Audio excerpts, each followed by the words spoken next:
found my brother-in-law's reading glasses on the kitchen counter the morning after Thanksgiving. That sounds like nothing. I know it does.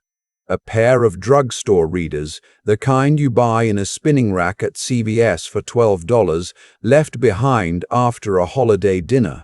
I set them on the hallway table, meaning to call him. And then I forgot. The way you forget small things when you're still trying to figure out how to move through a house that used to feel full. My wife Judith had passed 7 months earlier. Heart failure, the doctors said. She was 61 years old, and she had a condition. A valve issue she'd been managing since her 50s, and so when she died in her sleep on a Tuesday night in February, everyone said it was tragic but not surprising. The cardiologist expressed condolences. The funeral home handled everything quietly. My daughter Megan flew in from Portland and stayed 2 weeks, and then life went on, the way it cruelly insists on doing. I was 64. Retired from 30 years in civil engineering. I had the house, the pension, a golden retriever named Duke, and a grief I hadn't found the bottom of yet. My brother-in-law, Judith's younger brother, I'll call him Dale, had been a fixture in our lives for decades. He and Judith were close the way only siblings with a difficult childhood can be close, the kind of bond that doesn't need maintenance because it was forged under pressure. He was at every Christmas, every birthday, every Beshgard barbecue. I genuinely liked him. After Judith died, he called once a week. He helped me with the estate paperwork. He came over and fixed the gutter I'd been putting off. I thought of him as one of the few people who understood what I'd lost because he'd lost something too. So when I found his glasses on the hallway table that Saturday morning, I set them aside and thought nothing of it. It was Duke who led me to the study. He'd been scratching at the door since I woke up. Unusual for him. He normally followed me to the kitchen first thing. And I figured he'd gotten himself shut in there the night before. When I opened the door, he went straight to the desk and put his nose against the bottom drawer, not sniffing the way dogs sniff things out of curiosity, nudging it, insistent. I don't know why I opened it. Maybe because Duke had never done that before. Maybe because grief does something to your instincts, makes you either more suspicious or less, and I'd become more. Either way, I pulled the drawer open. Inside was a manila envelope I didn't recognize. It was sitting on top of a stack of old instruction manuals and insurance documents, the kind of drawer that accumulates the paper residue of a life. The envelope wasn't sealed. It wasn't labeled. I pulled it out and set it on the desk, and for a moment I just looked at it. I told myself it was probably nothing. Old bank statements. Medical paperwork Judith had filed away. I opened it. Inside were 2 documents. The first was a copy of what appeared to be Judith's most recent will. Not the official version our attorney had on file, but a different version.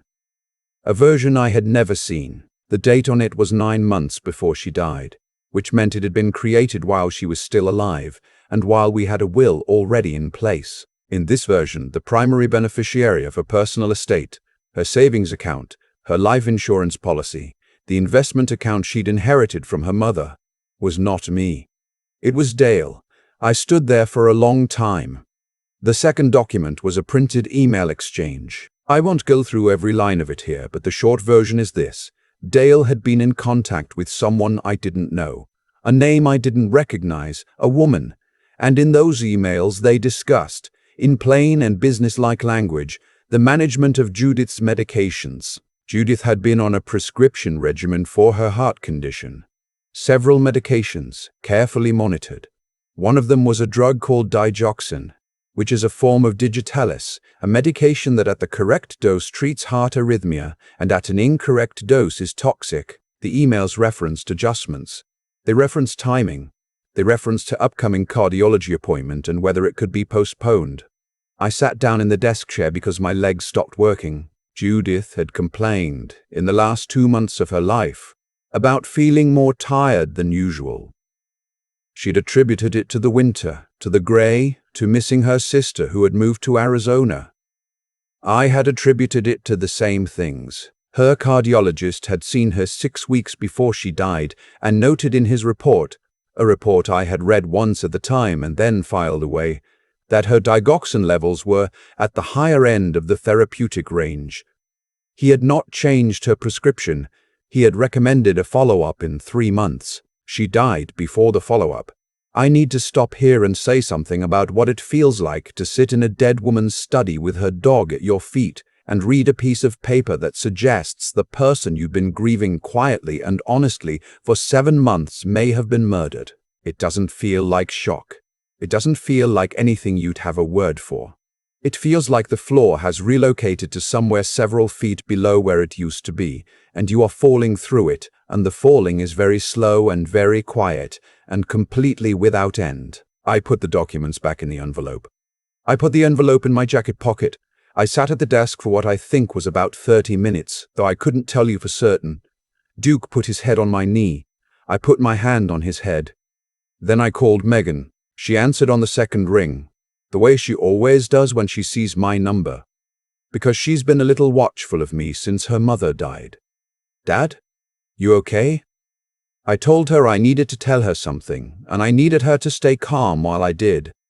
She was quiet for a long time after I finished. Then she said, "How long have you had those documents?" "About 45 minutes, I said. "Don't touch anything else in that room. I'm booking a flight." I told her I didn't know if I was reading the situation correctly. I told her it was possible there was an explanation. I said the words out loud because I needed to hear whether they sounded true. They didn't. "Dad," Megan said, "book me a flight, I'll pay you back. Don't call Dale, don't call anyone." I booked her a flight for the following morning. Then I spent the rest of that day doing something that I now understand was the right thing to do. Even though it felt, at the time, like a strange form of disloyalty, I started remembering. I thought about the way Dale had managed Judith's pill organizer the last few months she was alive. He had started doing it almost casually, the way helpful people insert themselves into small domestic tasks. One Sunday he'd been there for dinner and noticed she'd mixed up 2 compartments and he'd offered to sort it out for her. She'd been touched. I'd been grateful. He had better eyesight than either of us, and he'd done it cheerfully, and after that it had simply become a thing he did. He'd pick up her prescriptions when he was running errands nearby. He'd refill the organizer once a week.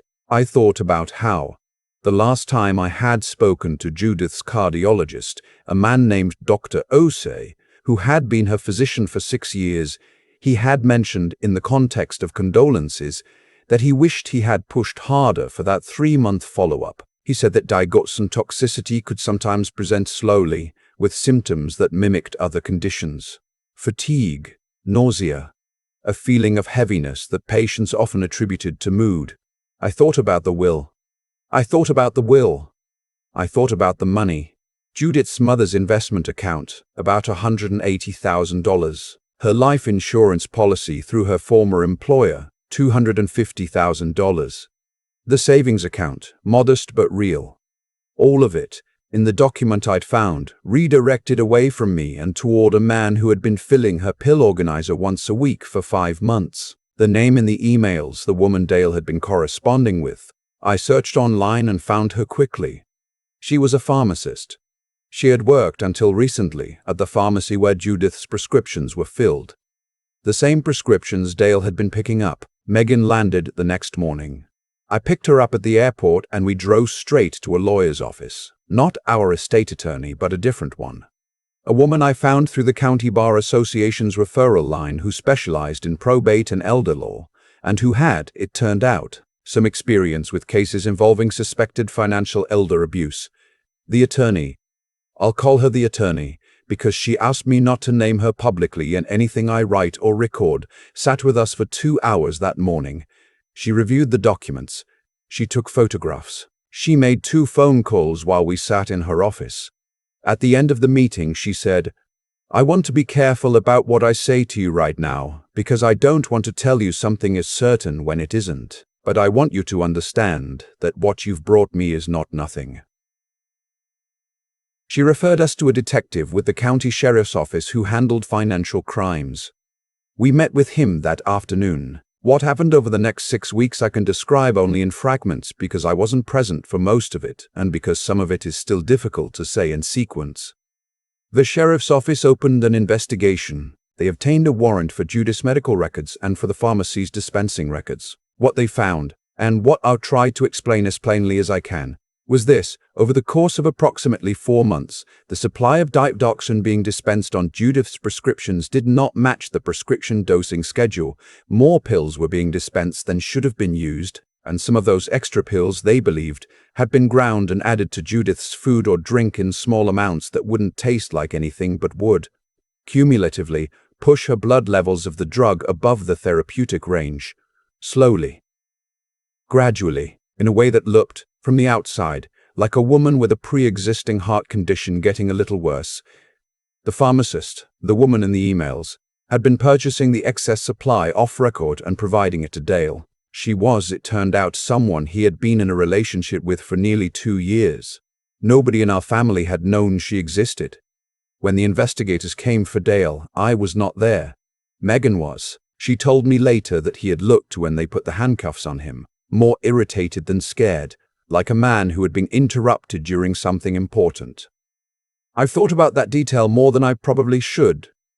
He was charged with first-degree murder and conspiracy to commit murder. She was charged with conspiracy to commit murder, unlawful dispensing of a controlled substance, and several other counts. Under the laws of our state, both charges carried the possibility of life imprisonment. The trial was 8 months later. I sat in the courtroom for most of it. Megan sat beside me every day she could manage. My son-in-law flew in for the verdict. The prosecution's case rested on the dispensing records, the email correspondence, the will, and testimony from Dr. Ose, who said that in his professional opinion Judith's death was consistent with chronic digoxin toxicity rather than natural cardiac failure. The defense argued that the documents were circumstantial, that the alternate will could have been created at Judith's own direction without my knowledge, that digoxin levels vary naturally in patients with cardiac disease. The jury deliberated for 2 days. Dale was convicted on both counts. He received a life sentence without the possibility of parole. The pharmacist took a plea agreement before the trial concluded. She pleaded guilty to conspiracy to commit murder and unlawful dispensing. Her sentence was 32 years. I want to say something honest about justice because I think people expect survivors to feel a particular way when a verdict comes in. I want to be truthful about the way it actually feels. It doesn't feel like relief exactly. It feels more like you've been carrying something very heavy for a very long time, and someone has just come and lifted it off your shoulders, and instead of feeling light, you just feel the absence of the weight, which is its own kind of grief, because the weight, terrible as it was also a reason to keep going. The trial gave me a direction to face. When it was over, I had to figure out what I was facing now. What I'm facing now is a house that still has Judith's books on the shelves and Duke getting older on the rug and Megan calling twice a week instead of once, which I notice and appreciate even though neither of us mentions it. I think about the roses in the side yard that Judith planted the year we moved in. She was particular about them, specific variety, specific placement, specific soil amendment she ordered from a catalogue. Every spring she'd go out and fuss over them for an afternoon, and I'd bring her a glass of lemonade and stand at the fence watching her, and she'd tell me to stop hovering, and I'd hover anyway. They came back this spring without anyone tending them. I went out one morning with my coffee and stood at the fence the way I used to, and they were there. Those same pale yellow blooms doing what perennials do, which is that they don't need you to intervene. They just need you to not destroy them. I've been thinking about that. I've been thinking about what it means to tend something carefully, without demanding that it be different than it is. Judith deserved someone who understood that about her. She deserved the years she didn't get. She deserved to grow old with Duke at her feet and lemonade in the summer and a husband who hovered too much at the fence. She deserved a brother who loved her without calculation. I can't give her any of that back, but I stood there at the fence this spring and let myself feel the full weight of what she was, and I did not look away from it. That's the only thing I know how to do now. Keep looking. If you discovered something, not the crime, not the court case, just that first moment, the drawer, the envelope, the piece of paper that changed the shape of everything you thought you knew, what would you have done? I ask because I almost didn't open it. I almost put it back and told myself it wasn't my business. I almost let grief make me incurious. I'm glad I didn't. I'm glad Duke is stubborn. I've spent a lot of time in the years since the verdict thinking about the drawer, not the documents inside it, not the trial, not the sentencing, not the moment the jury forewoman read the word guilty into a courtroom so quiet you could hear the ventilation system humming in the ceiling, just the drawer itself, the fact that I almost didn't open it, the fact that I stood there with my hand on the handle for a moment that felt longer than it probably was, and I almost decided it wasn't my business. That moment has taught me more about how things go wrong than anything else in this entire experience. Because I think that's how it works. Not in dramatic confrontations, not in obvious warning signs, but in 100 small decisions to look away.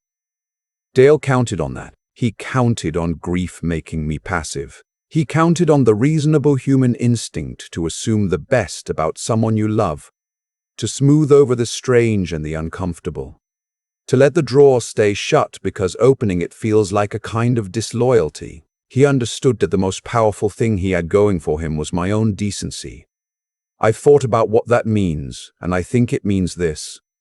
Decency without attention is not enough.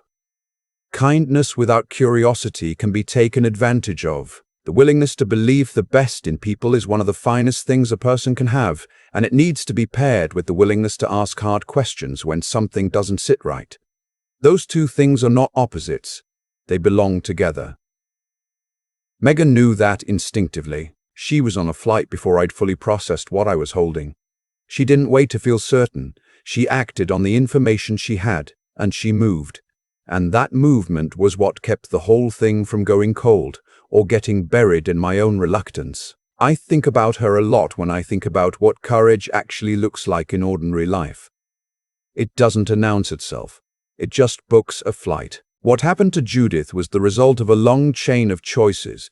Dale's choices, made over months, made carefully, made with full knowledge of what he was doing. Every action has a consequence that extends further than the person acting can see. He thought he was managing a transaction. He ended up spending the rest of his life in a concrete room. The pharmacist thought she was helping someone she loved. She got 32 years. The calculation they made that Judith's life was worth less than $430,000 turned out to be the worst investment either of them will ever make. That's not a religious statement. That's just arithmetic. The world has a way of balancing accounts that human beings don't fully control. And most of what I've seen in courtrooms and lawyers' offices and cardiology waiting rooms over the past 2 years confirms that the truth is harder to bury than people assume. Judith deserved better than she got. That's the plainest thing I can say. She deserved a brother who showed up at Thanksgiving because he loved her, not because he was managing his timeline. She deserved to be tired in February because of winter, not because someone she trusted was adjusting her medication by increments too small to notice. I tend her roses now. I'm not good at it the way she was, but I'm learning, and I think that's the last thing this whole experience has given me. The understanding that tending something takes patience and attention, and the refusal to look away even when looking is painful. That's the only kind of person worth being. Eyes open, still here.